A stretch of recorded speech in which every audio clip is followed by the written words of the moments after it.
ನಮಸ್ಕಾರ ಸ್ನೇಹಿತರೆ, ಎಲ್ಲರಿಗೂ ಸ್ಟಡಿ ಡೇಸ್ ಕನ್ನಡ ಯೂಟ್ಯೂಬ್ ಚಾನಲ್ಗೆ ಸ್ವಾಗತ. ಸ್ನೇಹಿತರನ್ನ ಇವತ್ತಿನ ವಿಡಿಯೋದಲ್ಲಿ ಡಿಸೆಂಬರ್ 26, 27 ಮತ್ತು 28ರ ಒಂದು ಕರೆಂಟ್ ಅಫೇರ್ಸ್ ಸ್ಟಾರ್ಟ್ ಮಾಡೋಣ. ಸ್ಟಾರ್ಟ್ ಮಾಡೋಕ್ಕಿಂತ ಮುಂಚಿತವಾಗಿ ಯಾರಾದರೂ ನಮ್ಮ ಚಾನಲ್ಗೆ ಸಬ್ಸ್ಕ್ರೈಬ್ ಆಗಿದ್ರೆ ಚಾನಲ್ನ ಸಬ್ಸ್ಕ್ರೈಬ್ ಮಾಡಿ, ಶೇರ್ ಮಾಡಿ, ಲೈಕ್ ಮಾಡಿ ಮತ್ತು ಬೆಲ್ ಐಕನ್ನ ಕ್ಲಿಕ್ ಮಾಡಿ. ಬಿಕಾಸ್ ನಾವು ವಿಡಿಯೋ ಅಪ್ಲೋಡ್ ಮಾಡಿದಾಗ ನಿಮಗೆ ಬೇಗನೆ ನೋಟಿಫಿಕೇಶನ್ ಬರುತ್ತೆ. ಎಸ್, ಒಳ್ಳೆಯ ಜೋಶೊಂದಿಗೆ ಇವತ್ತಿನ ಒಂದು ಕರೆಂಟ್ ಅಫೇರ್ಸ್ ಸ್ಟಾರ್ಟ್ ಮಾಡೋಣ. ನೋಡಿ, ಮೊದಲೇ ಪ್ರಶ್ನೆ ಅದು ಕೇಳಿದ್ದಾರೆ ನೋಡಿ. 76ನೇ ಗಣರಾಜ್ಯೋತ್ಸವದಲ್ಲಿ ಕರ್ನಾಟಕದಿಂದ ಯಾವ ದೇವಾಲಯದ ಸ್ತಬ್ಧಚಿತ್ರ ಪಾಲ್ಗೊಳ್ಳಲಿದೆ ಅಂತ ಪ್ರಶ್ನೆಯನ್ನ ಕೇಳಿದ್ದಾರೆ. ಅದಕ್ಕೆ ಸರಿಯಾಗಿರ್ತಕ್ಕಂಥ ಉತ್ತರ ಯಾವುದಂದ್ರೆ ದಟ್ ಈಸ್ ಜೈನ ದೇವಾಲಯ ಲಕ್ಕುಂಡಿ. ಇದಕ್ಕೆ ಸರಿಯಾಗಿರ್ತಕ್ಕಂಥ ಉತ್ತರವಾಗಿದೆ. ನೋಡ್ರಿ, ಬಹಳ ಇಂಪಾರ್ಟೆಂಟ್ ಆಗಿರ್ತಕ್ಕಂಥ ಪ್ರಶ್ನೆ ಇದು. ಅರ್ಥ ಆಯ್ತಾ ನಿಮಗೆ? ನಾನು ಇನ್ನೊಂದು ಬಾರಿ ದಟ್ ಈಸ್ ಜನವರಿ 26 ಜನವರಿ 26 ಗಣರಾಜ್ಯೋತ್ಸವ ಸಂದರ್ಭದಲ್ಲಿ ಏನು ಕರ್ನಾಟಕದಿಂದ ಈ ಒಂದು ಸ್ತಬ್ಧಚಿತ್ರ ಪಾರ್ಟಿಸಿಪೇಟ್ ಆಗುತ್ತೆ ಮತ್ತು ಯಾವ ಒಂದು ರಾಜ್ಯದ ಸ್ತಬ್ಧಚಿತ್ರ ಪ್ರಥಮ ಸ್ಥಾನವನ್ನು ಪಡೆದುಕೊಳ್ಳುತ್ತೆ ಅನ್ನೋದ್ರ ಬಗ್ಗೆ ನಾನು ಇನ್ನೊಂದು ಬಾರಿ ನಿಮಗೆ ಅಪ್ಡೇಟ್ ಮಾಡ್ತೀನಿ. ಸೊ ಅಡ್ವಾನ್ಸ್ ಆಗಿ ಕರ್ನಾಟಕದಿಂದ ಇದು ಪಾಲ್ಗೊಳ್ಳಲಿದೆ ಅಂತಕ್ಕಂಥದ್ದು ತಮ್ಮ ತಲೆಯಲ್ಲಿ ಇರಬೇಕು. ಅರ್ಥಾಯ್ತಾ? ಎಷ್ಟನೇದು? 76ನೇ ಗಣರಾಜ್ಯೋತ್ಸವ ಅಂದ್ರೆ 2025ರಲ್ಲಿ ನಾವು ಸೆಲೆಬ್ರೇಟ್ ಮಾಡುವ 76ನೇ ಗಣರಾಜ್ಯೋತ್ಸವ ಸಂದರ್ಭದಲ್ಲಿ ಕರ್ನಾಟಕದಿಂದ ಜೈನ ದೇವಾಲಯ, ಎಲ್ಲಿ ಲಕ್ಕುಂಡಿಯಲ್ಲಿ ಇರ್ತಕ್ಕಂಥ ಜೈನ ದೇವಾಲಯದ ಒಂದು ಆಧಾರಿತ ಸ್ತಬ್ಧಚಿತ್ರ ಪಾಲ್ಗೊಳ್ಳಲಿದೆ ಅಂತಕ್ಕಂಥದ್ದು ಗೊತ್ತಿರಬೇಕು. ಸೊ ಲಕ್ಕುಂಡಿ ಅಂತಕ್ಕಂಥ ಪ್ಲೇಸ್ ಎಲ್ಲಿ ಕಂಡು ಬರುತ್ತೆ ಅಂದ್ರೆ ಇದು ಗದಗ ಜಿಲ್ಲೆಯಲ್ಲಿ ಕಂಡು ಬರುತ್ತೆ. ಇದನ್ನು ಕೂಡ ಫ್ಯಾಕ್ಟು ತಮ್ಮ ತಲೆಯಲ್ಲಿ ಇರಬೇಕು. ಆಯ್ತಾ? ನೋಡಿ, ದಿಲ್ಲಿ ಗಣರಾಜ್ಯೋತ್ಸವ ಪರೇಡ್ಗೆ ಲಕ್ಕುಂಡಿ, ಜನವರಿ 26ಕ್ಕೆ ಜೈನ ದೇಗುಲ ಸ್ತಬ್ಧಚಿತ್ರ ಶೋ, 2 ವರ್ಷ ಬಳಿಕ ರಾಜ್ಯದ ಸ್ತಬ್ಧಚಿತ್ರ ಆಯ್ಕೆ ಅಂತ ನ್ಯೂಸ್ ಪೇಪರ್ ಆರ್ಟಿಕಲ್ ಕಾಣಿಸಿಕೊಂಡಾಗ ಸೊ ಇದ್ರ ಮೇಲೆ ಪ್ರಶ್ನೆಯನ್ನ ಕೇಳಲಾಗಿದೆ.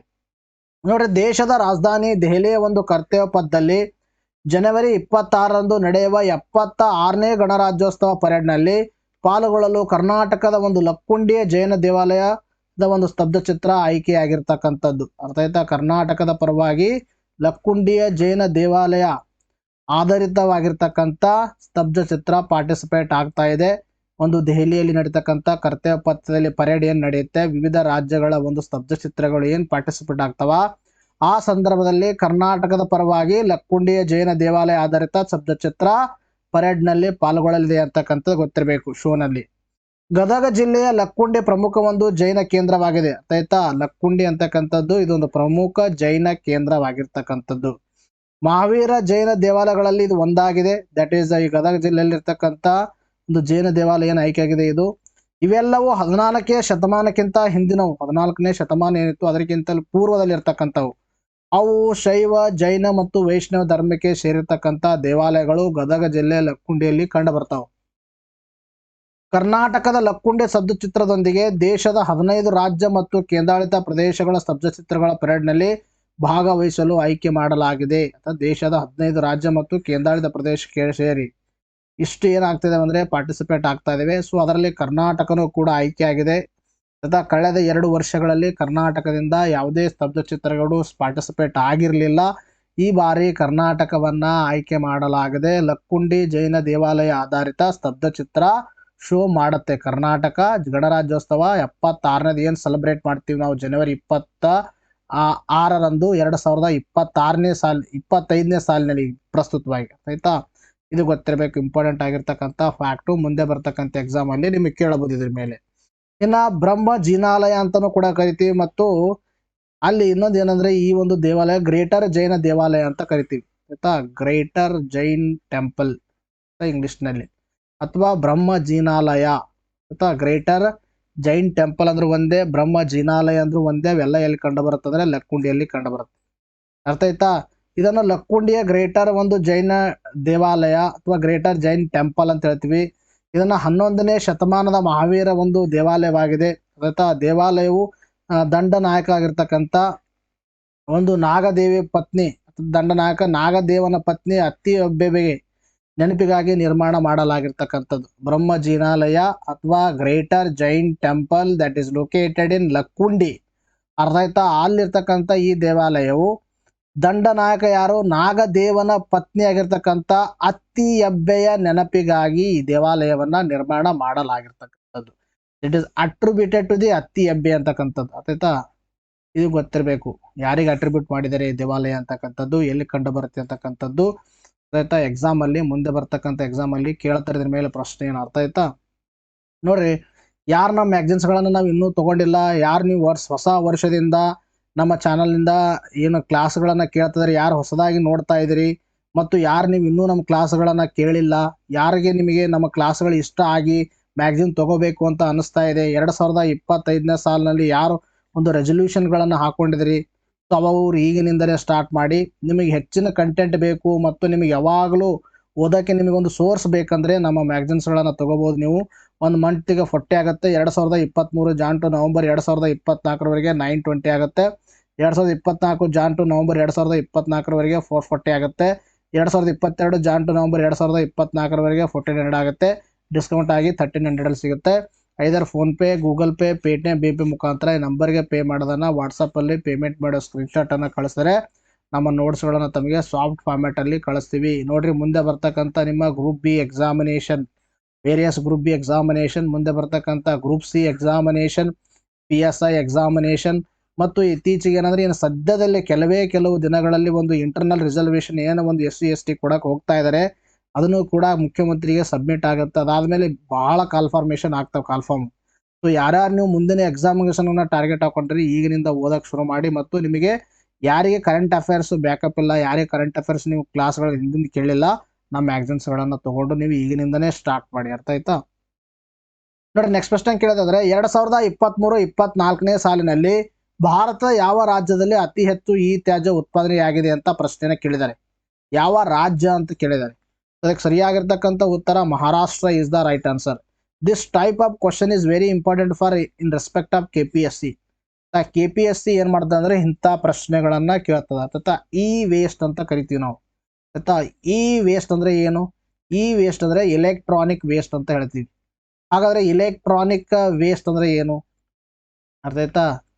Electronic and electrical engineering related, EEE, electronics and electrical and electronics engineering related ಏನು ಇಕ್ವಿಪ್ಮೆಂಟ್ಸ್ಗಳಿದಾವೆ ಅಂತ ಇಕ್ವಿಪ್ಮೆಂಟ್. ಫಾರ್ ಎಕ್ಸಾಂಪಲ್ ಯಾವುದಂದರೆ ನಿಮಗೆ ಅಂದರೆ ಈಗ ರೆಸಿಸ್ಟರ್ಸ್ಗಳು ಯೂಸ್ ಮಾಡ್ತಾರೆ, ಕೆಪಾಸಿಟರ್ಸ್ಗಳು ಯೂಸ್ ಮಾಡ್ತಾರೆ, ಮತ್ತು ಫೇಲ್ ಆಗಿರ್ತಕ್ಕಂಥ ಏರ್ ಕಂಡೀಷ್ನರು, ಇವೆಲ್ಲ ಏನಂದರೆ ಎಲೆಕ್ಟ್ರಾನಿಕ್ ವೇಸ್ಟ್ ಅಂತ ಕರಿತೀವಿ. ಫಾರ್ ಎಕ್ಸಾಂಪಲ್ಲು ಬ್ಯಾಟ್ರಿ ಹಾಳಾಗಿರುತ್ತೆ, ಡಿಸ್ಪ್ಲೇ ಹಾಳಾಗಿರುತ್ತೆ, ಅಂದರೆ ವರ್ಕ್ ಆಗೋಕ್ಕೆ ಯೂಸ್ ಆಗದೇ ಇರತಕ್ಕಂಥ ವಸ್ತುಗಳನ್ನು ನಾವು ಇಲೆಕ್ಟ್ರಾನಿಕ್ ವೇಸ್ಟ್ ಅಂತ ಕರಿತೀವಿ. ಎಲ್ಲ ಜಸ್ಟ್ ನಿಮಗೆ ಏನು ಹೇಳಿದೆ ಇವುಗಳಿಗೆ.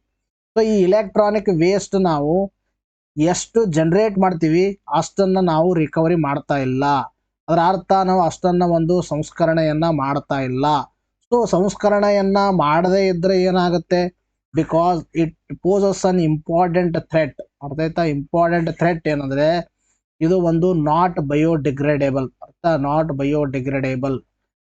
ನಾಟ್ ಬಯೋಡಿಗ್ರೇಡೇಬಲ್ ಅಂದರೆ ಇವು ಪರಿಸರದಲ್ಲಿ ಕರಗಿ ಹೋಗಲ್ಲ, ಮಣ್ಣಲ್ಲಿ ಬಿದ್ದರೆ ಕೊಳೆಯದೇ ಇಲ್ಲ. So it lied to the soil pollution. Soil ಪೊಲ್ಯೂಷನ್ನಿಂದ ಮತ್ತೇನಾಗುತ್ತೆ? ಇದು ಬಯೋಮ್ಯಾಗ್ನಿಫಿಕೇಶನ್ ಕೂಡ ಆಗುತ್ತೆ. ಆಯಿತಾ? ಇಂಥ ಒಂದು ಮೇಜರ್ ಕಾನ್ಸಿಕ್ವೆನ್ಸ್ಗಳಿಗೆ ಇದು ಕಾರಣಕರ್ತವಾಗೋದ್ರಿಂದಾಗಿ ಎಲೆಕ್ಟ್ರಾನಿಕ್ ವೇಸ್ಟ್ಗಳನ್ನು ನಾವು ಎಷ್ಟು ಜನರೇಟ್ ಮಾಡ್ತೀವಿ ಅಷ್ಟು ನಾವು ರಿಕವರಿ ಮಾಡಿದ್ರೆ it is a best. But ಇಂಡಿಯಾದಲ್ಲಿ ಸಿಚುವೇಶನ್ ಏನಾಗಿದೆ ಅಂದರೆ ನೋಡಿ, ಅತಿ ಹೆಚ್ಚು ಇಲೆಕ್ಟ್ರಾನಿಕ್ ವೇಸ್ಟ್ಗಳನ್ನು ಜನರೇಟ್ ಮಾಡ್ತಕ್ಕಂಥ ರಾಜ್ಯಗಳ ಪೈಕಿಯಲ್ಲಿ ಮಹಾರಾಷ್ಟ್ರ ಮೊದಲನೇ ಸ್ಥಾನದಲ್ಲಿದೆ, 19.8%. ತದನಂತರದಲ್ಲಿ ತಮಿಳುನಾಡು ಎರಡನೇ ಸ್ಥಾನದಲ್ಲಿದೆ, 13.1%. ಇನ್ನು ತದನಂತರದಲ್ಲಿ ಆಂಧ್ರ ಪ್ರದೇಶ್ 12.5% ಎಲೆಕ್ಟ್ರಾನಿಕ್ ವೇಸ್ಟನ್ನು ಜನರೇಟ್ ಮಾಡೋ ಮುಖಾಂತರ ಮೂರನೇ ಸ್ಥಾನದಲ್ಲಿದೆ.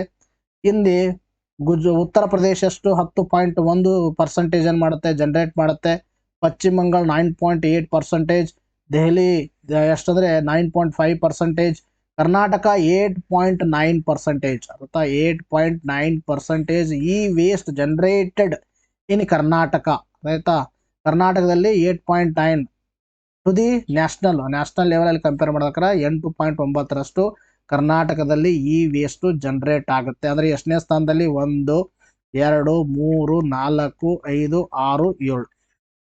ಕರ್ನಾಟಕ ಸ್ಟ್ಯಾಂಡ್ಸ್ ಇನ್ 7th ಪೊಸಿಷನ್ ಅಂತಕ್ಕಂಥದ್ದು ಗೊತ್ತಿರಬೇಕು. ಅರ್ಥ ಆಯ್ತಾ? ಇಂಪಾರ್ಟೆಂಟ್. ನಾನು ಇದ್ರ ಮೇಲೆ ಪ್ರಶ್ನೆ ಯಾಕೆ ಕೇಳಿದ್ರೆ ನೋಡಿ, ಭಾರತದಲ್ಲಿ ಈ ತ್ಯಾಜ್ಯ ಭಾರಿ ಪ್ರಮಾಣದಲ್ಲಿ ಸೃಷ್ಟಿಯಾಗುತ್ತದೆ. 5 ವರ್ಷಗಳಲ್ಲಿ ಶೇಕಡ 72.54% ಏನಾಗಿದೆ, ಹೆಚ್ಚಳವಾಗಿರ್ತಕ್ಕಂಥದ್ದು. ಇದು ಕೇಂದ್ರ ಸರ್ಕಾರ ಮಾಹಿತಿ. ಇತ್ತೀಚೆಗೆ ಅಂದರೆ ರಾಜ್ಯಸಭೆಯಲ್ಲಿ ವಸತಿ ಮತ್ತು ನಗರ ವ್ಯವಹಾರಗಳ ರಾಜ್ಯ ಸಚಿವರಾಗಿರ್ತಕ್ಕಂಥ ಟೋಕನ್ ಸಾಹು ಅವರು ಏನು ಮಾಡಿದ್ದಾರೆ, ಮಾಹಿತಿಯನ್ನು ನೀಡಿರ್ತಕ್ಕಂಥದ್ದು. According to the data which is given by the minister ಯಾರಾದರೆ ಟೋಖನ್ ಸಾಹು ಅಂತಕ್ಕಂಥವ್ರು, ಅವರು ವಸತಿ ಮತ್ತು ನಗರ ವ್ಯವಹಾರಗಳ ಸಚಿವರಿದ್ದಾರೆ.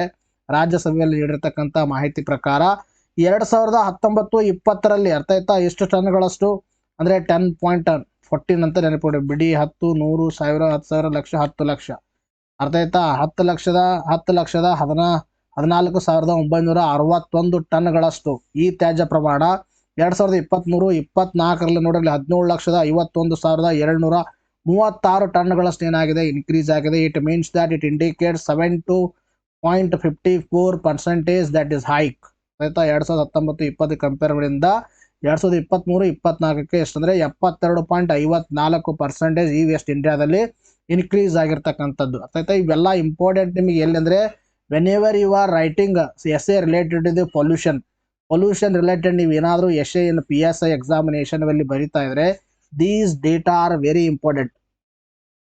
2019-20 22% ಇದ್ದ ಈ ತ್ಯಾಜ್ಯ ಸಂಸ್ಕರಣೆ ಪ್ರಮಾಣವು 2023-24 43ಕ್ಕೆ ಏರಿಕೆಯಾಗಿರ್ತಕ್ಕಂಥದ್ದು. 53% ಪ್ರಮಾಣ ಸಂಸ್ಕರಣೆಯಾಗಿದೆ, ಉಳಿಯುತ್ತಿದೆ. ಇಟ್ ಮೀನ್ಸ್ ದ್ಯಾಟ್ ಏನಾಗಿದೆ ಅಂದರೆ 19-20 22% ಏನು ಮಾಡ್ತಾ ಇದ್ರು, ಸಂಸ್ಕರಣೆ ಮಾಡ್ತಾ ಇದ್ರು. 23-24 43% ಏನಾಗಿದೆ, ಸಂಸ್ಕರಣೆ ಆಗ್ತಾ ಇದೆ. ಇಟ್ ಮೀನ್ಸ್ ದ್ಯಾಟ್ ಜನರೇಟ್ ಆಗ್ತಿದ್ದಂಗೆ ಸಂಸ್ಕರಣೆನೂ ಕೂಡ ಇನ್ಕ್ರೀಸ್ ಆಗಿದೆ. It good and well. But ಇನ್ನೊಂದು ಕನ್ಸರ್ನ್ ಏನಂದ್ರೆ 53% ಪ್ರಮಾಣದಷ್ಟು ಸಂಸ್ಕರಣೆ ಆಗದೆ ಉಳಿಯುತ್ತಿದೆ. It is poses an threat to the human beings. ರಾಷ್ಟ್ರ ಮಟ್ಟದಲ್ಲಿ ಈ ತ್ಯಾಜ್ಯ ಸೃಷ್ಟಿಯಲ್ಲಿ ಕರ್ನಾಟಕ 7ನೇ ಸ್ಥಾನದಲ್ಲಿದೆ. ಈಗಾಗಲೇ ಹೇಳಿದೆ ನಿಮಗೆ. IT ರಾಜಧಾನಿ ಆಗಿರ್ತಕ್ಕಂಥ ಬೆಂಗಳೂರು ದೇಶದ ನಗರಗಳ ಹೊಟ್ಟೆಯಲ್ಲಿ 3ನೇ ಸ್ಥಾನವನ್ನು ಪಡೆದುಕೊಂಡಿರ್ತಕ್ಕಂಥದ್ದು. ಇನ್ನು ದೇಶದ ಈ ತ್ಯಾಜ್ಯದಲ್ಲಿ ಸಿಲಿಕಾನ್ ಸಿಟಿ 10.1% ಪಾಲು ಹೊಂದಿರತಕ್ಕಂಥದ್ದು. 10.1% ಏನು ಮಾಡುತ್ತೆ, ನ್ಯಾಷನಲ್ ಒಂದು ನಗರಗಳನ್ನು ಕಂಪೇರ್ ಮಾಡಿದಾಗ ಬೆಂಗಳೂರು ಕಾಂಟ್ರಿಬ್ಯೂಟ್ ಮಾಡುತ್ತೆ. ಇಷ್ಟು ಕಾಂಟ್ರಿಬ್ಯೂಟ್ ಮಾಡೋ ಮುಖಾಂತರ ನಗರಗಳನ್ನು ಕಂಪೇರ್ ಮಾಡಿದಾಗ ದೇಶದಲ್ಲಿ ಕರ್ನಾಟಕ 3ನೇ ಸ್ಥಾನದಲ್ಲಿದೆ in case of E waste generations.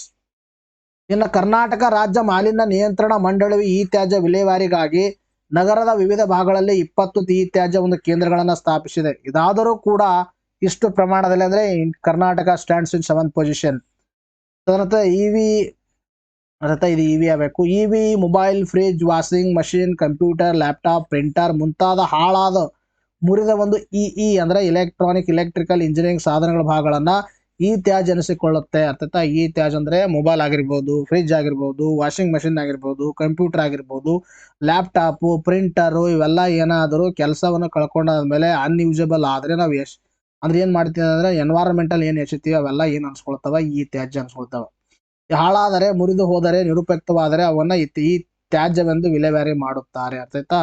ಹಾಳಾಗದ್ದು, ಮುರಿದು ಹೋಗಿದ್ದು, ನಿರುಪಯುಕ್ತವಾಗಿರ್ತಕ್ಕಂಥದ್ದು. ಈ ತ್ಯಾಜ್ಯ ನಿರ್ವಹಣಾ ನಿಯಮ 2016 ಪ್ರಕಾರ 21 ಅಂದ್ರೆ ಈ ಸಾಧನಗಳನ್ನ ಮಾತ್ರ ಈ ತ್ಯಾಜ್ಯದ ಪಟ್ಟಿಯಲ್ಲಿ ಸೇರಿಸಲಾಗಿತ್ತು. ಬಟ್ 2022ರಲ್ಲಿ ಈ ಪಟ್ಟಿಯನ್ನು ವಿಸ್ತರಣೆ ಮಾಡಲಾಯಿತು. ಏಪ್ರಿಲ್ 1, 2023 ಪ್ರಕಾರ ಎಷ್ಟಂದ್ರೆ 106 ಈ ಸಾಧನಗಳನ್ನು ಅದರಲ್ಲಿ ಸೇರಿಸಲಾಗಿದೆ. ಅರ್ಥಾಯ್ತಾ. ಈ ತ್ಯಾಜ್ಯ ನಿರ್ವಹಣಾ ನಿಯಮಗಳು ಯಾವಾಗ ಜಾರಿಗೆ ಬಂತು? 2022. ಅದಕ್ಕೆ ತಿದ್ದುಪಡಿ ಮಾಡಿದ್ರೆ 2016ರಲ್ಲಿ. ಅರ್ಥ ಆಯ್ತಾ. ಇದು 16 ನಿಯಮಗಳನ್ನ 2022ರಲ್ಲಿ ತಿದ್ದುಪಡಿ ಮಾಡಿದ್ರೆ 16ರಲ್ಲಿ ಈ ವೇಸ್ಟಿಗೆ ಅಂತಕ್ಕಂಥ ನಾವು ಈ ವೇಸ್ಟ್ ಅಂತ ಏನ್ ಅಂತೀವಿ, ಒಂದು ಇಲೆಕ್ಟ್ರಾನಿಕ್ ಈ ಸಾಧನಗಳನ್ನ ಏನಿದಾವೆ ಇವೆಲ್ಲ ವೇಸ್ಟ್ ಆದ್ಮೇಲೆ ಈ ವೇಸ್ಟ್ ಏನಂತೀವಿ, ಜಸ್ಟ್ ಮೊದಲು 21 ಇದ್ದು, ಇನ್ನು ಈ ಒಂದು 2022ರ ನಿಯಮ ಪ್ರಕಾರ ಏನು ವಿಸ್ತರಣೆ ಮಾಡಿದ್ವಿ ಏಪ್ರಿಲ್ 1, 2023ರಲ್ಲಿ 106 ತ್ರಿಬಲ್ ಈ ಸಾಧನಗಳನ್ನು ನಾವು ಈ ವೇಸ್ಟ್ ಅಂತ ಪರಿಗಣನೆ ತೆಗೆದುಕೊಡ್ತೀವಿ. ಈ ತ್ರಿಬಲ್ ಈ ಸಾಧನಗಳವೆಲ್ಲ ನಿರುಪಯುಕ್ತವಾಗಿರ್ಬೇಕು. ಅರ್ಥ ಆಯ್ತಾ. ಇನ್ನು ಪ್ರಮುಖ ನಗರಗಳಲ್ಲಿ ವಾರ್ಷಿಕ ಈ ತ್ಯಾಜ್ಯ ಸೃಷ್ಟಿಯಲ್ಲಿ ನೋಡ್ರಿ, ಮೊದಲನೇ ಸ್ಥಾನದಲ್ಲಿ ಯಾವುದಿದೆ ಅಂದ್ರೆ ಇಲ್ಲಿ ಮುಂಬೈ ಮೊದಲನೇ ಸ್ಥಾನದಲ್ಲಿದೆ, 2ನೇ ಸ್ಥಾನದಲ್ಲಿ ದೆಹಲಿ ಇದೆ, 3ನೇ ಸ್ಥಾನದಲ್ಲಿ ಬೆಂಗಳೂರು ಇದೆ, 4ನೇ ಸ್ಥಾನದಲ್ಲಿ ಚೆನ್ನೈ ಇದೆ. ದಟ್ ಇಸ್ 24.0% ಅಂದ್ರೆ 24% ಮುಂಬೈ ಕಾಂಟ್ರಿಬ್ಯೂಟ್ ಮಾಡುತ್ತೆ. ಅರ್ಥ. ಪ್ರಥಮ ಸ್ಥಾನದಲ್ಲಿದೆ ದೆಹಲಿ, 2ನೇ ಸ್ಥಾನದಲ್ಲಿದೆ, 3ನೇ ಸ್ಥಾನದಲ್ಲಿ ಬೆಂಗಳೂರು ಅಂತಕ್ಕಂಥದ್ದು ಗೊತ್ತಿರಬೇಕು. ನೋಡಿ, ನೆಕ್ಸ್ಟ್ ಕ್ವಶ್ಚನ್ ಕೇಳಿದ್ರೆ 11ನೇ ಪ್ರೋ ಕಬಡ್ಡಿ ಚಾಂಪಿಯನ್ ತಂಡ ಯಾವುದು ಅಂತ ಪ್ರಶ್ನೆ ಕೇಳಿದರೆ, ಸೊ ಅದಕ್ಕೆ ಸರಿಯಾಗಿರ್ತಕ್ಕಂಥ ಉತ್ತರ ಹರಿಯಾಣದ ಸಿಲ್ವರ್ಸ್. ಇದಕ್ಕೆ ಸರಿಯಾಗಿರ್ತಕ್ಕಂಥ ಉತ್ತರ. ಇಂಪಾರ್ಟೆಂಟ್ ನೋಡ್ರಿ, ಇವನು ಕೆಲವೊಂದು ಬಾರಿ ಸಣ್ಣ ಪುಟ್ಟ ಎಕ್ಸಾಮ್ ಅಲ್ಲಿ ಕೇಳ್ತಾರೆ ನಿಮಗೆ. 11ನೇ ಆವೃತ್ತಿಯ ಪ್ರೋ ಕಬಡ್ಡಿ ಲೀಗ್ನಲ್ಲಿ ಅರ್ಥ ಆಯ್ತಾ. 11ನೇ ಆವೃತ್ತಿಯ ಪ್ರೋ ಕಬಡ್ಡಿ ಲೀಗ್ನಲ್ಲಿ ಹರಿಯಾಣದ ಒಂದು ಸಿಲ್ವರ್ಸ್ ತಂಡ ಏನಾಗಿದೆ ಗೆದ್ದುಕೊಂಡಿರ್ತಕ್ಕಂಥದ್ದು. ಅರ್ಥ ಆಯ್ತಾ. ಪ್ರೋ ಕಬಡ್ಡಿ ಲೀಗ್ನ 8ನೇ ಆವೃತ್ತಿ, 11ನೇ ಆವೃತ್ತಿ ಯಾವ ತಂಡ ಗೆದ್ದುಕೊಂಡಿದೆ? ಹರಿಯಾಣದ ಸಿಲ್ವರ್ಸು. ಫೈನಲ್ ಪಂದ್ಯದ ಪಟ್ನಾ ಪೈರೇಟ್ಸ್ ಮತ್ತು ಹರಿಯಾಣದ ಸಿಲ್ವರ್ಸ್ ತಂಡಗಳ ಮಧ್ಯದಲ್ಲಿ ನಡೆದಿತ್ತು. ಬಟ್ ಫೈನಲಿ ಯಾವುದಂದ್ರೆ ಹರಿಯಾಣದ ಒಂದು ಸಿಲ್ವರ್ಸ್ ಗೆದ್ದುಕೊಂಡಿರ್ತಕ್ಕಂಥದ್ದು 11ನೇ ಆವೃತ್ತಿಯ ಪ್ರೋ ಕಬಡ್ಡಿ ಲೀಗು. 10ನೇ ಆವೃತ್ತಿಯ ಪ್ರೋ ಕಬಡ್ಡಿ ಲೀಗನ್ನು ಪುಣೇರಿ ಪಲ್ಟನ್ ಏನು ಮಾಡಿತ್ತು, ಗೆದ್ದುಕೊಂಡಿತ್ತು ಅಂತಕ್ಕಂಥದ್ದು ಗೊತ್ತಿರಬೇಕು.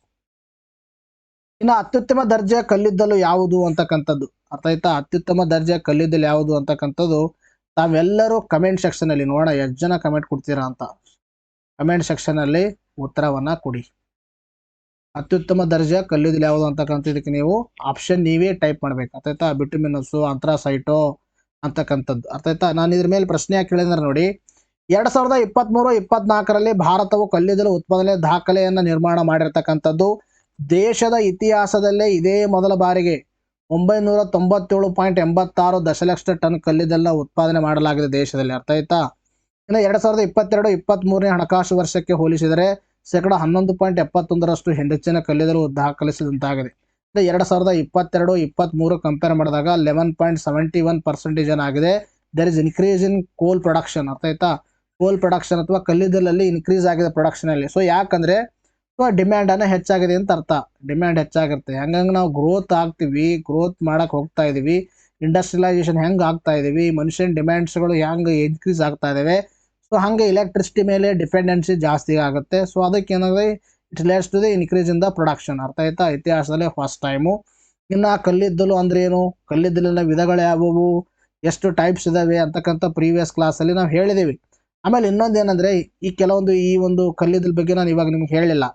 ಇವೆಲ್ಲ ನಾವು ಏನು ಮಾಡಿರ್ತೀವಿ ಅಂದರೆ ಮ್ಯಾಗ್ಝಿನಲ್ಲಿ ಕೊಟ್ಟಿರ್ತೀವಿ. ಅರ್ಥ ಆಯ್ತಾ. ಇಷ್ಟೇ ವ್ಯತ್ಯಾಸ. ಇಲ್ಲಿ ಕ್ಲಾಸಲ್ಲಿ ಮಾಡೋದಕ್ಕಾಗದೇ ಇರತಕ್ಕಂಥ ವಿಷಯಗಳನ್ನು ನಾವು ಮ್ಯಾಗ್ಝಿನಲ್ಲಿ ಕ್ಲಿಯರ್ ಆಗಿ ಕೊಟ್ಟಿರ್ತೀವಿ. ಸುಮಾರು ಜನ ಕೇಳಿದ್ರೆ ಸರ್ ಅದಕ್ಕೆ ಇದಕ್ಕೂ ಏನು ವ್ಯತ್ಯಾಸ ಸರ್ ಅಂದರೆ, ಅದಕ್ಕೆ ಇದಕ್ಕೂ ವ್ಯತ್ಯಾಸ ಏನಂದರೆ ಬಹಳ ವ್ಯತ್ಯಾಸ ಇದೆ. ಇಲ್ಲಿ ನಿಮಗೆ ಕ್ಲಾಸಲ್ಲಿ ಕಡಿಮೆ ಕೊಟ್ಟರೆ ಸ್ವಲ್ಪ ಬಾರಿ ಇನ್ಫಾರ್ಮೇಷನ್ ಡೆಫಿಷಿಯನ್ಸಿ ಆಗ್ಬೋದು. ಅರ್ಥ ಆಯ್ತಾ. ನಿಮಗೆ ಅಲ್ಲಿ ಸಫಿಷಿಯೆಂಟ್ ಆಗುತ್ತೆ. ವಿಶ್ವ ಆಡಿಯೋ ವಿಜುವಲ್ ಎಂಟರ್ಟೈನ್ಮೆಂಟ್ ಶೃಂಗಸಭೆ 2025 ಆಯೋಜನೆ ಮಾಡಿದ ದೇಶ ಯಾವುದು ಅಂತ ಪ್ರಶ್ನೆ ಕೇಳಿದರೆ ಅದಕ್ಕೆ ಸರಿಯಾಗಿರ್ತಕ್ಕಂಥ ಉತ್ತರ ಭಾರತ ಆಯೋಜನೆ ಮಾಡ್ತಾ ಇದೆ. ಇದ್ರ ಬಗ್ಗೆ ಇನ್ನೂ ನಾನು ನೆಕ್ಸ್ಟ್ ಅಪ್ಕಮಿಂಗ್ ವಿಡಿಯೋಸ್ಗಳಲ್ಲಿ ಹೇಳ್ತೀನಿ. ಭಾರತ ಮೊದಲ ಬಾರಿಗೆ ವಿಶ್ವ ಆಡಿಯೋ ವಿಜುವಲ್ ಎಂಟರ್ಟೈನ್ಮೆಂಟ್ ಶೃಂಗಸಭೆಯನ್ನ ನಡೆಸ್ತಾ ಇದೆ ಅಂತಕ್ಕಂಥ ಫ್ಯಾಕ್ಟ್ ಗೊತ್ತಿರಬೇಕು. ನೋಡಿ ನೆಕ್ಸ್ಟ್ ಪ್ರಶ್ನೆ ಕೇಳಿದ್ರೆ, ಮಹಿಳಾ ವಿಶ್ವ ರ್ಯಾಪಿಡ್ ಚೆಸ್ ಚಾಂಪಿಯನ್ಶಿಪ್ ನಲ್ಲಿ ಪ್ರಶಸ್ತಿ ಮುಡಿಗೇರಿಸಿಕೊಂಡವರು ಯಾರು ಅಂತ ಪ್ರಶ್ನೆಯನ್ನು ಕೇಳಿದ್ದಾರೆ. ಇದಕ್ಕೆ ಸರಿಯಾಗಿರ್ತಕ್ಕಂಥ ಉತ್ತರ 4ನೇ ಆಪ್ಷನ್, 2ನೇ ಆಪ್ಷನ್ ಕೊನೇರು ಹಂಪಿ ಇದಕ್ಕೆ ಸರಿಯಾಗಿರ್ತಕ್ಕಂಥ ಉತ್ತರವಾಗಿದೆ. ಇದ್ರ ಬಗ್ಗೆ ಡಿಸ್ಕಷನ್ ಮಾಡೋಣ ನೋಡಿ. ಭಾರತದ ಒಂದು ಚೆಸ್ ತಾರೆ ಆಗಿರ್ತಕ್ಕಂಥ ಕೊನೇರು ಹಂಪಿ ಮಹಿಳಾ ವಿಶ್ವ ರ್ಯಾಪಿಡ್ ಚೆಸ್ ಚಾಂಪಿಯನ್ಶಿಪ್ ನಲ್ಲಿ ಪ್ರಶಸ್ತಿಯನ್ನ ಗೆದ್ದುಕೊಂಡಿರ್ತಕ್ಕಂಥದ್ದು. ಭಾರತ ಚೆಸ್ ತಾರೆ ಯಾರು, ಕೊನೇರು ಹಂಪಿ. ಮಹಿಳಾ ವಿಶ್ವ ರ್ಯಾಪಿಡ್ ಚೆಸ್ ಚಾಂಪಿಯನ್ಶಿಪ್ ಅರ್ಥ ಗೊತ್ತಿರಬೇಕು ಹೆಸರು. ಯಾರು ಗೆದ್ದುಕೊಂಡಿದ್ದಾರೆ, ಕೊನೇರು ಹಂಪಿ. ನ್ಯೂಯಾರ್ಕ್ ನಲ್ಲಿ ನಡೆದ ಪಂದ್ಯಾವಳಿಯಲ್ಲಿ ಫೈನಲ್ನಲ್ಲಿ ಇಂಡೋನೇಷ್ಯಾದ ಐರಿನ್ ಸುಕಂದರ್ ಅವರನ್ನ ಮಣಿಸಿ ಕೊನೇರು ಹಂಪಿಯವರು ಚಾಂಪಿಯನ್ ಪಟ್ಟವನ್ನ ಪಡೆದ್ರು. ಎಲ್ಲಿ ನಡೆದಿತ್ತು, ನ್ಯೂಯಾರ್ಕ್ ಅಲ್ಲಿ ನಡೆದಿತ್ತು. ಯಾರ ಮಧ್ಯದಲ್ಲಿ, ಐರಿನ್ ಸುಕಂದರ್ ಅಂತಕ್ಕಂಥವ್ರು. ಇವ್ರು ಯಾವ ದೇಶದವರು, ಇಂಡೋನೇಷ್ಯಾದವರು. ಕೊನೇರು ಹಂಪಿಯವರು ಭಾರತೀಯರು. ಕೊನೇರು ಹಂಪಿ 2ನೇ ಸಲ ವಿಶ್ವ ರ್ಯಾಪಿಡ್ ಚೆಸ್ ಚಾಂಪಿಯನ್ಶಿಪ್ ಅನ್ನ ಗೆದ್ದುಕೊಂಡಿದ್ದಾರೆ. ಆಯ್ತಾ. ಈ ಹಿಂದೆ ಒಂದು ಬಾರಿ ಗೆದ್ದುಕೊಂಡಿದ್ರು ಅವರು. 2019 ಜಾರ್ಜಿಯಾದಲ್ಲಿ ನಡೆದ ಟೂರ್ನಿಯಲ್ಲಿ ಪ್ರಶಸ್ತಿಯನ್ನು ಗೆದ್ದಿದ್ರು ಅವರು. ಅಲ್ಲದೆ ಚೀನಾದ ಒಂದು ಜೂ ವೆಂಜೂನ್ ಬಳಿಕ ಒಂದಕ್ಕಿಂತ ಹೆಚ್ಚು ಸಲ ಪ್ರಶಸ್ತಿ ಗೆದ್ದ ಆಟಗಾರ್ತಿ ಎಂಬ ಹೆಗ್ಗಳಿಕೆಗೆ ಈ ಒಂದು ಕೊನೇರು ಹಂಪಿಯವರು ಹೆಸರುವಾಸಿಯಾಗಿರ್ತಕ್ಕಂಥದ್ದು. ಇನ್ನು ಕೊನೇರು ಹಂಪಿ ಬಗ್ಗೆ ಮಾತಾಡ್ತಾ ಬಂದಾಗ ಇವರು ಆಂಧ್ರ ಪ್ರದೇಶದ ಒಂದು ಗುಡಿವಾಡದವರು. ಇವರಿಗೆ ತಮ್ಮ ವೃತ್ತಿ ಜೀವನದಲ್ಲಿ 13 ಚಿನ್ನದ ಪದಕವನ್ನ ಗೆದ್ದಿರ್ತಕ್ಕಂಥದ್ದು. ಆಯ್ತಾ. ಯಾವ ರಾಜ್ಯದವರು ಅಂತಕ್ಕಂಥದ್ದು ಕೂಡ ಒಂದು ಬಾರಿ ಕೇಳ್ತಾರೆ ನೋಡ್ರಿ. ನೀವು ಸ್ಪೋರ್ಟ್ಸ್ ಅಂದ ಮೇಲೆ ಕೇಳಲ್ಲ ಅಂತ ಅನ್ಕೋಬೇಡಿ. ನೀವು ಬೇಕಾದ್ರೆ KS ಪ್ರಿಲಿಮ್ಸ್ ಎಕ್ಸಾಮ್ ತೆಗೆದು ನೋಡಿ, ಸುಮಾರು 2 ರಿಂದ 3 ಕ್ವಶನ್ ಸ್ಪೋರ್ಟ್ಸ್ ಮೇಲೆ ಕೇಳಿದ್ದಾರೆ. ಅರ್ಥ ಆಯ್ತಾ. ಮಾಮೂಲಿ ಎಕ್ಸಾಮ್ ಅಲ್ಲಿ, ಸಣ್ಣ ಪುಟ್ಟ ಎಕ್ಸಾಮ್ ಅಲ್ಲಿ ಬಂದೇ ಬರುತ್ತೆ. ನೋಡಿ ನೆಕ್ಸ್ಟ್ ಪ್ರಶ್ನೆ ಕೇಳಿದ್ರೆ, ಇತ್ತೀಚೆಗೆ space ಡೆಕ್ಸ್ that is space docking experiment ಅಂತ ಕರಿತೀವಿ ಮಿಷನ್ ಯಾವ ರಾಕೆಟ್ ಮೂಲಕ ಉಡಾವಣೆ ಮಾಡಲಾಯಿತು. ಸ್ಪೇಸ್ ಡೆಕ್ಸ್ ಅನ್ನ ಯಾವ ರಾಕೆಟ್ ಮುಖಾಂತರ ನಾವು ಏನ್ ಮಾಡಿದೀವಿ, ಉಡಾವಣೆ ಮಾಡಿದೀವಿ ಅಂತಕ್ಕಂಥ ಪ್ರಶ್ನೆಯನ್ನ ಕೇಳಿದ್ದಾರೆ. ಅದಕ್ಕೆ ಸರಿಯಾಗಿರ್ತಕ್ಕಂಥ ಉತ್ತರ ದಟ್ ಇಸ್ PSLV C-60 ಇದಕ್ಕೆ ಸರಿಯಾಗಿರ್ತಕ್ಕಂಥ ಉತ್ತರ. Under science and technology this news is very important. Science and technology ಅಡಿಯಲ್ಲಿ ಇಂಪಾರ್ಟೆಂಟ್ ಆಗಿರ್ತಕ್ಕಂಥದ್ದು. ಸೊ ಇಲ್ಲಿ ನಿಮಗೆ ಬಹಳ ಒಂದು ಸಣ್ಣ ಪುಟ್ಟ examination that is group C level ವರೆಗೆ ನಿಮಗೆ ಏನು ಕೇಳ್ತಾರೆ ಅಂದ್ರೆ, ಈ ಒಂದು ಸ್ಪೇಸ್ ಡೆಕ್ಸ್ ಅಂತಕ್ಕಂಥ ಮಿಷನ್ ಅನ್ನ ಲಾಂಚ್ ಮಾಡಿರ್ತಕ್ಕಂಥ ವೆಹಿಕಲ್ ಯಾವ್ದಂತ ಕೇಳಬಹುದು. ಅರ್ಥ ಆಯ್ತಾ. ಇನ್ನು ತದನಂತರದಲ್ಲಿ ಸ್ಪೇಸ್ ಡೆಕ್ಸ್ ಮಿಷನ್ ಲಾಂಚ್ ಮಾಡಿದ್ರು, ಎಷ್ಟು ರಾಕೆಟ್ಗಳನ್ನ ಇದ್ದವು ಅದರಲ್ಲಿ ಅಂತಕ್ಕಂಥ ಕೇಳಬಹುದು. ಅರ್ಥ ಆಯ್ತಾ. ಇನ್ನು ತದನಂತರದಲ್ಲಿ ಇಲ್ಲಿ ಡಾಕಿಂಗ್ ಅಂತಕ್ಕಂಥದ್ದು ಏನು, ಈ ಡಾಕಿಂಗ್ ಎಕ್ಸ್ಪೆರಿಮೆಂಟ್ ಸಕ್ಸಸ್ ಆದರೆ ಭಾರತ ಏನು ಸಾಧನೆ ಮಾಡ್ದಂಗೆ ಆಗುತ್ತೆ, ಇದು ಯಾವ ತರ ಹೆಲ್ಪ್ ಆಗುತ್ತೆ ಅಂತಕ್ಕಂಥ ಬಗ್ಗೆ ಪ್ರಶ್ನೆ ಕೇಳಬಹುದು. ಸೊ ಅದರ ಕುರಿತು ಡಿಸ್ಕಷನ್ ಮಾಡೋಣ ನೋಡಿ. ಪರಸ್ಪರ ದೂರದಲ್ಲಿರುವ ಎರಡು ಉಪಗ್ರಹಗಳನ್ನು ಸೇರಿಸುವ ಮಹತ್ವಾಕಾಂಕ್ಷೆಯ ಸ್ಪೇಸ್ ಡಾಕಿಂಗ್ ಯೋಜನೆ ಭಾಗವಾಗಿ ಸ್ಪೇಸ್ ಡೆಕ್ಸ್ ಮಿಷನ್ ಉಡಾವಣೆ ಯಶಸ್ವಿಯಾಗಿದೆ. ಮತ್ತೆ ಇಲ್ಲಿ ಏನಂದ್ರೆ ಫಾರ್ ಎಕ್ಸಾಂಪಲ್ ಒಂದು ರಾಕೆಟ್ ಅನ್ಕೊಳ್ಳೋಣ. ಸೊ ಈ ರಾಕೆಟ್ ಮುಖಾಂತರ ನಾವು ಏನು ಮಾಡ್ತೀವಿ, ಉಪಗ್ರಹಗಳನ್ನು ಉಡಾವಣೆ ಮಾಡ್ತೀವಿ. ಎರಡು ಉಪಗ್ರಹಗಳನ್ನು ಉಡಾವಣೆ ಮಾಡ್ತೀವಿ. ಫಾರ್ ಎಕ್ಸಾಂಪಲ್ ಇಲ್ಲೊಂದು ಉಪಗ್ರಹ ಉಡಾವಣೆ ಮಾಡ್ತೀವಿ. ಆಮೇಲೆ ಈ ಒಂದು ಉಪಗ್ರಹ ಉಡಾವಣೆ ಮಾಡಿದ್ಮೇಲೆ ಈ ಡಿಸ್ಟೆನ್ಸ್ ಅಲ್ಲಿ ಇನ್ನೊಂದು ಉಪಗ್ರಹವನ್ನು ಉಡಾವಣೆ ಮಾಡ್ತೀವಿ. ಸೊ ಎರಡೂ ಉಪಗ್ರಹಗಳನ್ನ ಹತ್ರ ತರೋದು, ಎರಡೂ ಉಪಗ್ರಹಗಳನ್ನ ಹತ್ರ ತರೋದು based up on the requirement. ಹತ್ರ ತಂದಿರತಕ್ಕಂಥ ಎರಡು ಉಪಗ್ರಹಗಳನ್ನ ಮತ್ತೆ ಬೇರೆ ಪೊಸಿಷನ್ ಕರ್ಕೊಂಡು ಹೋಗೋದು, ಆಯ್ತಾ. ಇದಕ್ಕೆ ನಾವೇನು ಕರಿತೀವಿ, ಡಾಕಿಂಗ್ ಅಂತ ಕರಿತೀವಿ. What you mean by docking?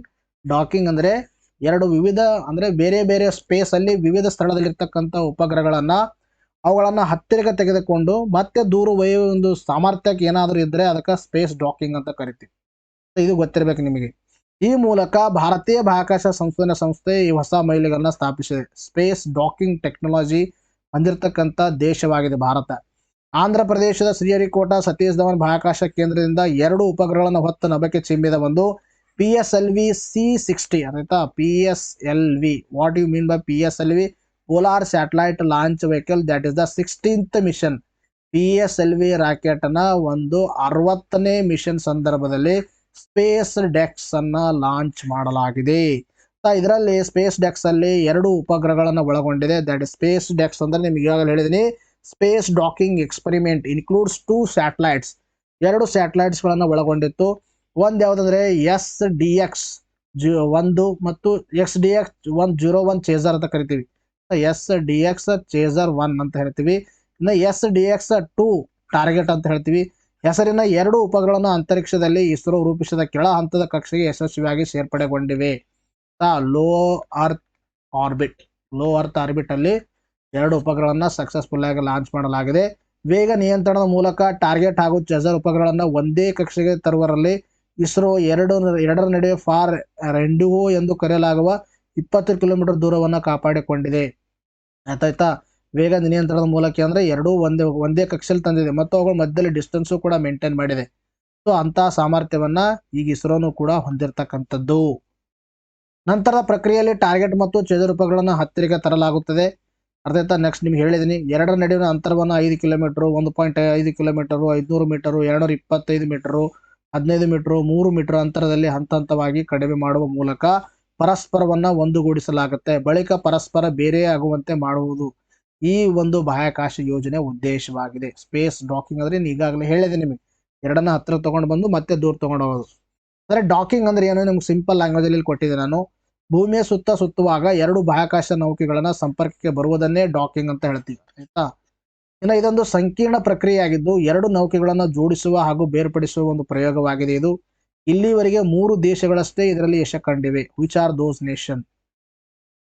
Docking ಅಲ್ಲಿ ಸಕ್ಸಸ್ ಕಂಡ ಭಾರತ ಬಿಟ್ಟು ಇನ್ನೂ 3 ದೇಶಗಳು ಯಾವಿದಾವೆ ಅನ್ನೋದನ್ನ ಇದನ್ನು ಕೂಡ ಕಮೆಂಟ್ ಸೆಕ್ಷನ್ ಉತ್ತರವನ್ನು ತಿಳಿಸಿ. ಭಾರತ ಈ ಮಹಾಕಾರ್ಯಾಚರಣೆ 2 ಸಣ್ಣ ಉಪಗ್ರಹಗಳನ್ನ ಒಳಗೊಂಡಿದೆ. 2 ಸಣ್ಣ ಉಪಗ್ರಹ ನಿಮ್ಗೆ ಹೇಳಿದ್ದೀನಿ ನಾನು. ಒಂದು ಟಾರ್ಗೆಟ್ ಅಂತಕ್ಕಂಥದ್ದು, ಒಂದು ಚೇಸರ್ ಅಂತಕ್ಕಂಥದ್ದು.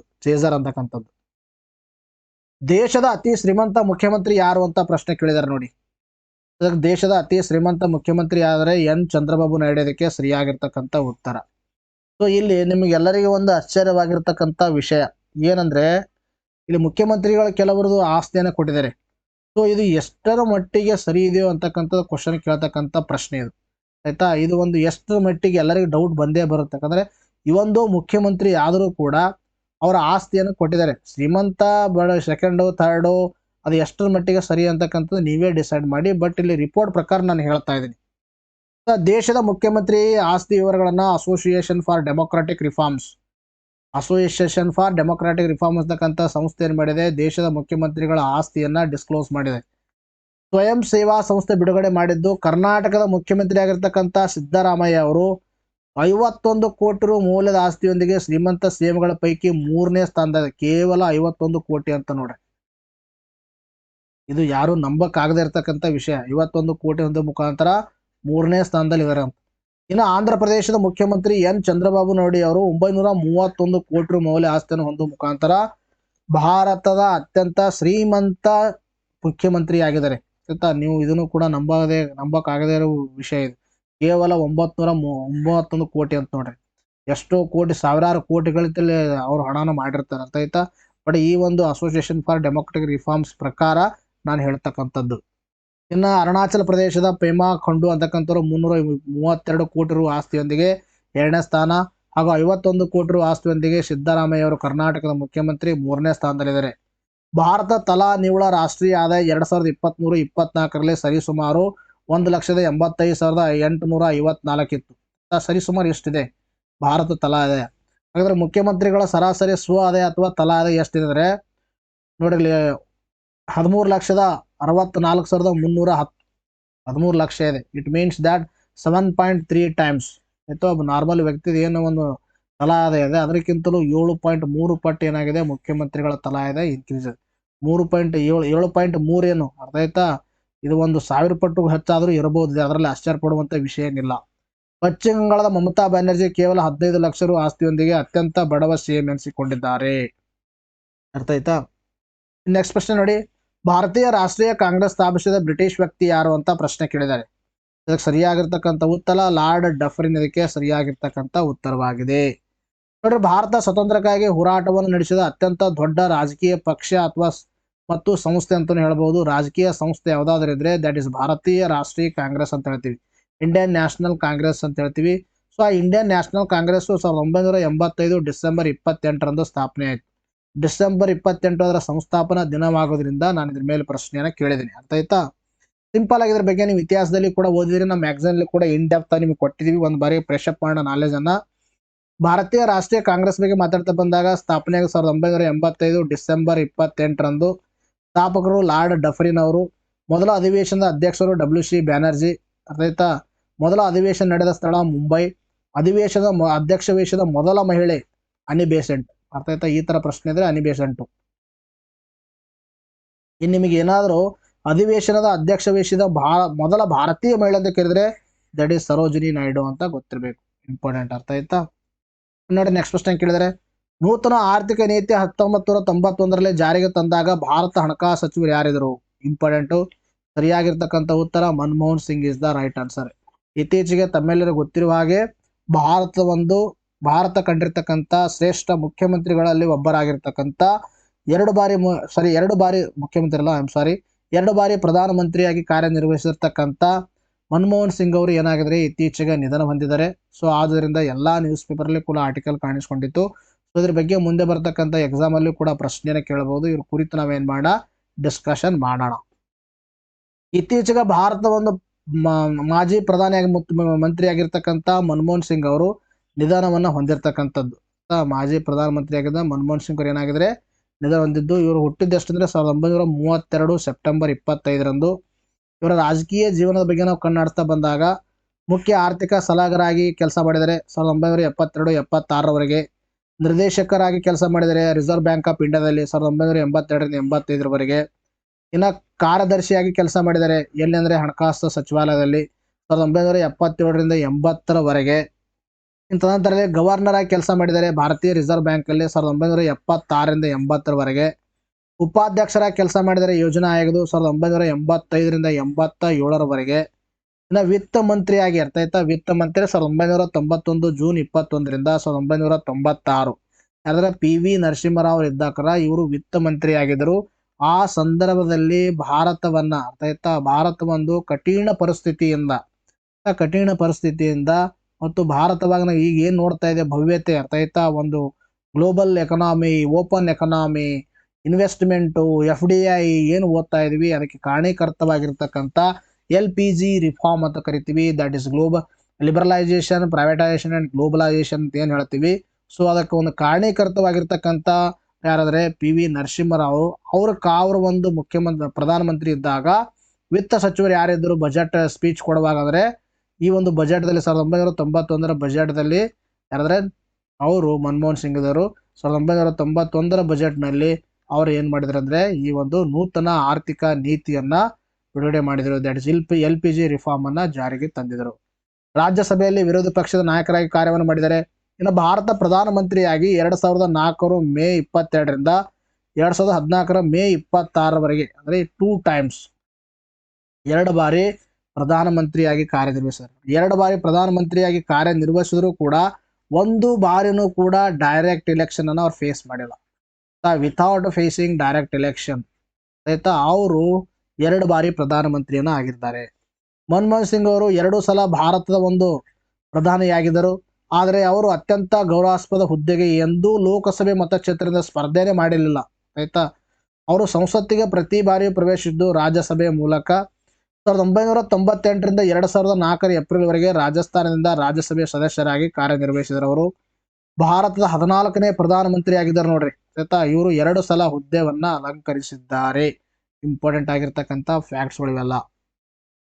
ಪಿ.ವಿ. ನರಸಿಂಹರಾವ್ ಅವರು ಪ್ರಧಾನಿಯಾದಾಗ ಹಣಕಾಸು ಸಚಿವರಾಗಿದ್ದರು. 1991ರಲ್ಲಿ LPG ರಿಫಾರ್ಮ್ ಜಾರಿಗೆ ತಂದರು. ಹೊಸ ಆರ್ಥಿಕ ನೀತಿಯನ್ನು ಜಾರಿಗೆ ತಂದರು.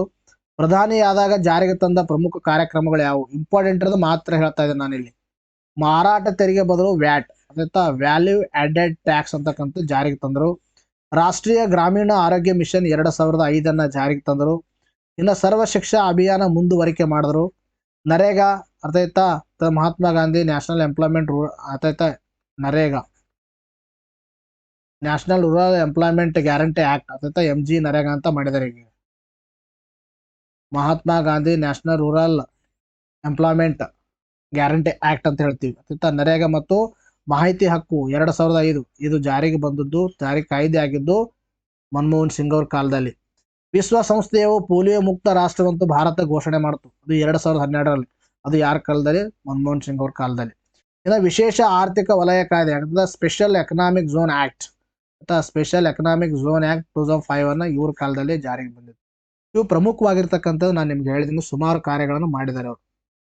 ಇವರಿಗೆ ಸಂದ ಪ್ರಶಸ್ತಿಗಳ ಬಗ್ಗೆ ಪದ್ಮಭೂಷಣ ಮತ್ತು ಯುರೋಮನಿ ಅವಾರ್ಡು, ಇಂಡಿಯನ್ ಸೈನ್ಸ್ ಕಾಂಗ್ರೆಸ್ ನೀಡುವ ಜವಾಹರ್ಲಾಲ್ ನೆಹರು ಜನ್ಮ ಶತಮಾನೋತ್ಸವ ಪುರಸ್ಕಾರನೂ ಕೂಡ ಇವರಿಗೆ ಸಿಕ್ಕಿರ್ತಕ್ಕಂಥದ್ದು. ಆಯ್ತಾ ನೆಕ್ಸ್ಟ್ ನೋಡಿ. ಸೊ ನೆಕ್ಸ್ಟ್ ಪ್ರಶ್ನೆ ಕೇಳಿದ್ರೆ ವಿಶ್ವದ ಅತಿ ಎತ್ತರದ ಸೇತುವೆ ಯಾವುದು ಅಂತ ಕೇಳಿದ್ದಾರೆ ಪ್ರಶ್ನೆ. ಅದಕ್ಕೆ ಸರಿಯಾಗಿರ್ತಕ್ಕಂಥ ಉತ್ತರ ಚೀನಾಬ್ ಇದಕ್ಕೆ ಸರಿಯಾಗಿರ್ತಕ್ಕಂಥ ಉತ್ತರವಾಗಿದೆ. ಇಂಪಾರ್ಟೆಂಟ್ ಆಗಿರ್ತಕ್ಕಂಥ ಪ್ರಶ್ನೆ. ಎಕ್ಸಾಮ್ ಅಲ್ಲಿ ಆಲ್ರೆಡಿ ಕೇಳಿದ್ದಾರೆ ನಿಮ್ಮ PC PSI ಅಲ್ಲಿ. ವಿಶ್ವದ ಅತಿ ಎತ್ತರದ ಚಿನಾಬ್ ಸೇತುವೆ ಮೇಲೆ ಪ್ರಾಯೋಗಿಕ ರೈಲು ಸಂಚಾರ ಯಶಸ್ವಿಯಾಗಿದೆ. ಜಮ್ಮುವಿನ ರಿಯಾಸ್ ಜಿಲ್ಲೆಯಿಂದ ಕಾಶ್ಮೀರಕ್ಕೆ ರೈಲು ಮಾರ್ಗದ ಮೂಲಕ ಸಂಪರ್ಕ ಕಲ್ಪಿಸುವ ಒಂದು ಸಂಗಲ್ಡನ್ನಿಂದ ರಿಯಾಸಿ ನಡುವಿನ ಮೊದಲ ಪ್ರಾಯೋಗಿಕ ರೈಲು ಸಂಚಾರ ಚಿನಾಬ್ ಸೇತುವೆಯನ್ನು ದಾಟುವುದರೊಂದಿಗೆ ಯಶಸ್ವಿ ಸಂಚರಿಸಿದೆ. ಅಂದ್ರೆ ಇಲ್ಲಿ ಗಮನಿಸಬೇಕಾಗಿರ್ತಕ್ಕಂಥ ವಿಷಯ ಏನಂದ್ರೆ ಇಲ್ಲಿ ಇದೇನು ಕನೆಕ್ಟ್ ಮಾಡುತ್ತಂದ್ರೆ ಜಮ್ಮುವಿಂದ ಕಾಶ್ಮೀರಕ್ಕೆ ಕನೆಕ್ಟ್ ಮಾಡುತ್ತೆ. ಆಯ್ತಾ ಕನೆಕ್ಟ್ ಮಾಡೋ ಮುಖಾಂತರ ಅಲ್ಲಿ ಏನಂದ್ರೆ ಇದೊಂದು ರೈಲು ಸೇತುವೆ ಅಂತ ಗೊತ್ತಿರಬೇಕು. ಯಾವುದು? ಚಿನಾಬ್ ಸೇತುವೆ. ಹಾಗಾದ್ರೆ ಚಿನಾಬ್ ನದಿ ಮೇಲೆ ಇರ್ತಕ್ಕಂಥ ಸೇತುವೆ ರೈಲು ಸೇತುವೆ ಜಮ್ಮು ಮತ್ತು ಕಾಶ್ಮೀರಕ್ಕೆ ಕನೆಕ್ಟ್ ಮಾಡುತ್ತೆ. 1.3 ಕಿಲೋಮೀಟರ್ ದಟ್ ಇಸ್ 1.3 ಕಿಲೋಮೀಟರ್ ಅಥವಾ 1300 ಮೀಟರ್ ಸೇತುವೆ ಒಟ್ಟು ಉದ್ದವಾಗಿದ್ದು 359 ಮೀಟರ್ ಸೇತುವೆ ಒಂದು ಒಟ್ಟು ಎತ್ತರ ಆಗಿರ್ತಕ್ಕಂಥದ್ದು. ಎತ್ತರ ಕೊಟ್ಟಿದ್ದಾರೆ ಮತ್ತು ಉದ್ದ ಕೊಟ್ಟಿದ್ದಾರೆ. ಇದು ದೇಶದ ಅತಿ ಎತ್ತರದ ಒಂದು ಸೇತುವೆ. ಆಯ್ತಾ ಪರ್ಟಿಕ್ಯುಲರ್ಲಿ ರೈಲು ಸೇತುವೆ. 326 ಕಿಲೋಮೀಟರ್ ಒಂದು ಬಾರಾಮುಲ್ಲಾ ಮತ್ತು ಜಮ್ಮು ಕಾಶ್ಮೀರ ನಡುವೆ ರೈಲು ಮಾರ್ಗದ ಉದ್ದ. 1450 ಕೋಟಿ ರು ಸೇತುವೆ ನಿರ್ಮಾಣಕ್ಕೆ ತಗಲುವ ಒಟ್ಟು ವೆಚ್ಚ. ಇದು ಜಮ್ಮು ಮತ್ತು ಕಾಶ್ಮೀರದ ಒಂದು ರಿಯಾಸಿ ಜಿಲ್ಲೆಯ ಬಕ್ಕಲ್ ಮತ್ತು ಕೌರಿ ನಡುವೆ ಇದು ಏನ್ ಮಾಡುತ್ತೆ? ಸಂಪರ್ಕವನ್ನ ಸಾಧಿಸುತ್ತೆ. ಇದು ವಿಶ್ವದ ಅತಿ ಎತ್ತರದ ಏಕ ಕಮಾನ್ ರೈಲು ಸೇತುವೆ ಆಗಿದೆ. ಇದನ್ನು ಕೂಡ ಇಂಪಾರ್ಟೆಂಟ್. ನಾಟ್ ಓನ್ಲಿ ಇಂಡಿಯಾ, ವಿಶ್ವದಾಗೆ ಎತ್ತರದ ಏಕ ಕಮಾನ್ ರೈಲು ಸೇತುವೆ ಇದು ಉಧಂಪುರ್, ಶ್ರೀನಗರ್, ಬಾರಾಮುಲ್ಲಾ ರೈಲು ಸಂಪರ್ಕ ಯೋಜನೆಯ ಭಾಗವಾಗಿದೆ. ಯಾವ ಯೋಜನೆ ಭಾಗವಾಗಿದೆ, ಅದರ ವಿಶೇಷತೆ ಏನು, ಆಮೇಲೆ ಎಲ್ಲಿ ನಿರ್ಮಾಣ ಮಾಡ್ತಾ ಇದ್ದಾರೆ ಮತ್ತು ಯಾವ ವಿಧ, ಇಷ್ಟು ಮಾಹಿತಿ ಗೊತ್ತಿರಬೇಕು. ನೆಕ್ಸ್ಟ್ ಇಂದ ಒಳ್ಳೆಯದಿದೆ. ಮೊದಲನೇ ಪ್ರಶ್ನೆ, ರಾಷ್ಟ್ರೀಯ ಹಬ್ಬಗಳ ಬಗ್ಗೆ ಮಾಹಿತಿಗೆ ಅನುಕೂಲಕರ ಪ್ರವೇಶವನ್ನು ಒದಗಿಸಲು ಯಾವ ಸಚಿವಾಲಯವು ರಾಷ್ಟ್ರ ಪರ್ವ ವೆಬ್ಸೈಟ್ ಮತ್ತು ಅಪ್ಲಿಕೇಶನ್ ಪ್ರಾರಂಭಿಸಿದೆ? ದಟ್ ಇಸ್ ರಕ್ಷಣಾ ಸಚಿವಾಲಯ. ಭಾರತದಲ್ಲಿ ಪ್ರತಿ ವರ್ಷ ವೀರ ಬಾಲ ದಿವಸ ಯಾವಾಗ ಆಚರಿಸಲಾಗುತ್ತೆ? That is December 26. Important. Maia Sandu ಅವರು ಇತ್ತೀಚೆಗೆ ಯಾವ ದೇಶದ ಅಧ್ಯಕ್ಷರಾಗಿ ಪ್ರಮಾಣ ವಚನ ಸ್ವೀಕರಿಸೋದು? That is Moldova. Ocean anoxic event 1A ಇತ್ತೀಚೆಗೆ ಸುದ್ದಿಯಲ್ಲಿ ಕಾಣಿಸಿಕೊಂಡಿದ್ದು ಯಾವ ಅವಧಿಯಲ್ಲಿ ಸಂಭವಿಸಿದೆ ಅಂದರೆ ಕ್ರಿಟೇಷಿಯನ್ಸ್. ವಿಕಸಿತ ಪಂಚಾಯತ್ ಕರ್ಮಯೋಗಿ ಉಪಕ್ರಮ ಯಾವ ಅಭಿಯಾನದ ಭಾಗವಾಗಿದೆ ಅಂದ್ರೆ ಪ್ರಶಾಸನ್ ಗಾಂವ್ ಕಿ ಓರೆ ಅಂತಕ್ಕಂಥ. ಉತ್ತರ ಪ್ರದೇಶ ಸರ್ಕಾರವು ಯಾವ ನಗರದಲ್ಲಿ ಅಟಲ್ ಯುವ ಮಹಾಕುಂಭವನ್ನು ಉದ್ಘಾಟಿಸಿದ್ದು? That is Lucknow. ನವದೆಹಲಿಯಲ್ಲಿ ನಡೆದ ಪ್ರಗತಿ ಸಭೆಯ 45ನೇ ಆವೃತ್ತಿ ಅಧ್ಯಕ್ಷತೆಯನ್ನು ಯಾರು ವಹಿಸಿದ್ರು? ದಟ್ ಇಸ್ ಪ್ರಧಾನಿ ನರೇಂದ್ರ ಮೋದಿ ಅಂತಕ್ಕಂಥದ್ದು ಗೊತ್ತಿರಬೇಕು. ಎಸ್ ಇವತ್ತಿಗೆ ವಿಡಿಯೋನ ಮುಗಿಸೋಣ ಮತ್ತೆ ಮುಂದಿನ ವಿಡಿಯೋದಲ್ಲಿ ಭೇಟಿ ಆಗೋಣ thank you friends take care.